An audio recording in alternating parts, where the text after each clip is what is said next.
وہ بات کرتے ہیں اپنے عقیدت مندوں سے آپ سادہ طرز زندگی اپنائیں، اپنے عقیدت مندوں کے دیے ہوئے چندے سے پھر اپنے وہ ذہنی غلام جو عقیدت مند ہیں ان پر حکمرانی کے نئے نئے گر سیکھتے ہیں، بہت زیادہ اٹیک کرتے ہیں کہ آپ نے اپنی بچیوں کو اعلیٰ تعلیم نہیں دلوانی تو آنے والی نسل ان کی غلامی نہیں کرے گی۔ یہ دنیا سب فانی ہے، لیکن اپنے لیے یہ بڑے بڑے کاروبار کرتے ہیں، بڑے بڑے شیئرز خریدتے ہیں، رہبانیت اسلام میں نہیں ہے۔ السلام علیکم ناظرین، آج ہم بات کریں گے ایک ایسے حساس موضوع پر جس پر شاید ہی کبھی کھل کر گفتگو کی گئی ہو، پاکستان میں موجود مذہبی اور سیاسی قیادت کے حوالے سے کہ وہ کس طرح سے اپنے عقیدت مندوں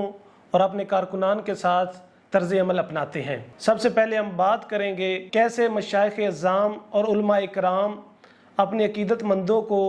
کس طریقے کا درس دیتے ہیں اور اپنی زندگیوں میں کس طریقے سے وہ ان طرز عمل کو اپناتے ہیں۔ وہ بات کرتے ہیں اپنے عقیدت مندوں سے آپ سادہ طرز زندگی اپنائیں، اسلام نے سادگی کا درس دیا ہے، بڑے کاروبار نہ کریں، اپنے بچوں کو اچھی تعلیم نہ دلوائیں۔ پاکستان میں ایسے ادارے ہیں جو عرصہ دراز سے پاکستان میں موجود ہیں اور سال ہر سال سے ان میں بچے پڑھ کر اچھی تعلیم حاصل کر رہے ہیں، ان اداروں کو یہ ٹیگ لگا کر اپنے عقیدت مندوں کو ان سے دور کر دیا جاتا ہے کہ ان اداروں میں سیکولر نصاب پڑھایا جاتا ہے یا ان اداروں میں آپ کے بچوں کو لبرل بنا دیا جائے گا۔ یہ ایک بہت بڑی غلط فہمی ہے۔ مذہبی قیادت جب ان کے اپنے بچوں کی بات آتی ہے تو اپنے بچوں کو ابتدائی تعلیم یہ انہی اداروں میں سے دلواتے ہیں، اور یہی جس کو یہ سیکولر نصاب کہہ کر رد کر رہے ہوتے ہیں ان کو ان اداروں میں ہی اپنے بچوں کو تعلیم دلواتے ہیں، اور پھر ابتدائی تعلیم کے بعد یہ بیرون ملک اعلیٰ یونیورسٹیوں میں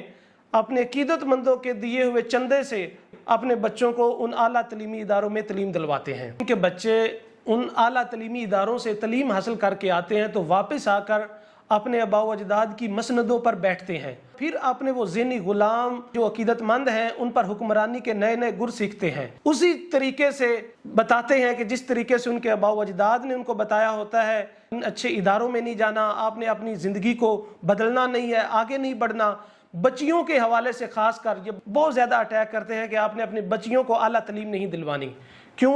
بچیوں کو اعلیٰ تعلیم دلوائی جائے گی تو وہ آنے والی نسل کو تیار کر سکیں گے نا، تو آنے والی نسل ان کی غلامی نہیں کرے گی۔ اللہ کے نبی صلی اللہ علیہ وآلہ وسلم نے فرمایا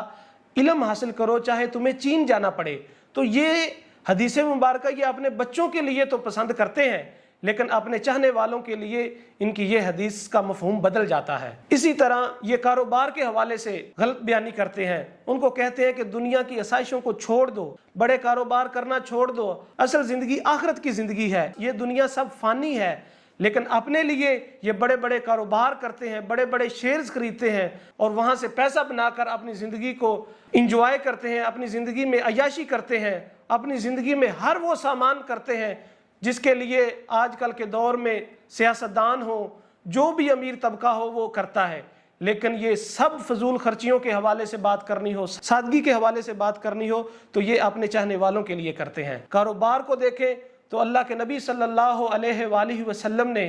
بہت بڑے کاروبار کیا اور تجارت کی تلقین کی۔ خود آپ صلی اللہ علیہ وآلہ وسلم نے اپنے لیے تجارت کا کاروبار پسند فرمایا۔ اوروں کو تو بتانے کے لیے یہ کہتے ہیں بڑی تجارت نہ کرو، سب دنیا فانی ہے، آخرت میں آپ کے کام دین نہیں آنا ہے، اور لوگوں کو دین کی تبلیغ کے لیے لگاتے ہیں، پیسہ بڑھانے کے لیے سارے اعمال کرتے ہیں۔ آپ جب بھی ان کا درس سنیں گے تو آپ کو لگے گا کہ میں کاروبار کو چھوڑ کر، میں اپنے آباء و اجداد کو چھوڑ کر دین کی طرف چلا جاؤں، حالانکہ اللہ کے نبی صلی اللہ علیہ وآلہ وسلم نے اس طرح کے دین سے منع فرمایا۔ رہبانیت اسلام میں نہیں ہے۔ آپ اسلام کے ساتھ ساتھ کاروبار بھی کریں، اپنے آباء و اجداد کے ساتھ بھی رہیں، اچھا کاروبار کریں، ان کو اچھا لائف سٹائل دیں۔ یہ اپنے علاقوں میں زیادہ سے زیادہ اگر ویلفیئر کا کام کریں بھی تو یہ کرتے ہیں کہ اپنے علاقوں میں کوئی مدرسہ بنا دیا اور اس میں بڑی سطحی قسم کی تعلیم دی جاتی ہے، بچوں کو کمپیوٹر کی تعلیم نہیں دی جاتی، ان کو جدید تعلیم سے آراستہ نہیں کیا جاتا، ان کے ذہنوں کو بند کیا جاتا ہے، بجائے تعلیم حاصل کر کے آگے بڑھیں ان کو پیچھے دھکیلا جاتا ہے۔ یہ سبق دیا جاتا ہے کہ آپ نے کسی کے ساتھ بھی، جو بھی دنیا دار بندہ ہے اس کے ساتھ آپ نے اچھے تعلقات نہیں بنانے، ان کو اپنی خوشیوں میں، ان کو اپنی غمیوں میں نہیں بلانا، لیکن جنہیں ان کی اپنی خوشی اور غمی ہوتی ہے، ان کی اپنی شادیاں ہوتی ہیں، تو وہ بڑے لوگ ان کی محفلوں میں، ان کی مجلسوں میں مہمان خصوصی ہوتے ہیں۔